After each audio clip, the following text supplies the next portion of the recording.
પાદરાના ત્રિકમજી વિસ્તારમાં ધોળે દિવસે હત્યાનો બનાવ બનતા સમગ્ર વિસ્તારમાં ખળભળાટ મચી જવા પામ્યો હતો. પાદરા ખાતે આવેલ ત્રિકમજી મંદિર નજીક પશુ દવાખાનાના નાના મેદાનમાં બાળકો ક્રિકેટ રમી રહ્યા હતા ત્યારે અનાજની દુકાનમાં કામ કરતો પ્રતિક પંચાલ લઘુશંકાએ ગયો હતો. ત્યાં અચાનક પાછળથી બેટ લઈ ઘસી આવેલ ધોરણ 7નો વિદ્યાર્થીએ પ્રતિકને બેટનો ફટકો માર્યા બાદ પથ્થર મારી ગંભીર રીતે ઘાયલ કરી ફરાર થઈ ગયો હતો. ઘટનાને પગલે દોડી આવેલ આસપાસના રહીશોએ સારવાર અર્થે હોસ્પિટલ ખસેડાતા તબીબોએ મરણ જાહેર કર્યો હતો, જે સંદર્ભે પોલીસે ગુનો નોંધી સગીરની શોધખોળ આરંભી હતી.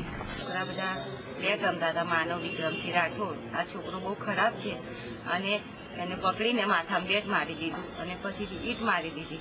આ છોકરો નીચે પડી ગયો, પછી બોલવાય પામ્યો નહીં.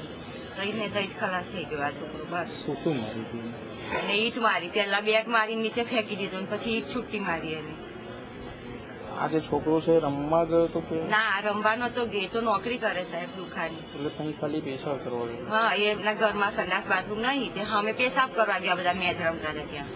આ છોકરા એને મારી દીધું અદાવતથી. હું ખબર હવે એને હું થયું તો મારી દીધું. ડેન્જર જ હતો આ છોકરો તો. મારી દીધું, મારી નીચે ફેંકી દીધું. આ છોકરાને તો કોઈ દિવસ મગજ મારી બી નહીં અમારા છોકરાની તો પ્રતિકની. પાદરા સિવિલ હોસ્પિટલમાં તેની સારવાર દરમિયાન ડોક્ટરે તેને મરણ જાહેર કરેલ છે. હાલ લીલાબેન વજલાલ પંચાલની ફરિયાદ લઈ હાલ 302 મર્ડર દાખલ કરેલ છે અને માનવ પરમાર પોતાના હાથનું બેટ વડે પ્રતિક પંચાલને ઈજા પહોંચાડી મરણ ગેલ જાહેર કરેલ છે. હાલ તપાસ ચાલુ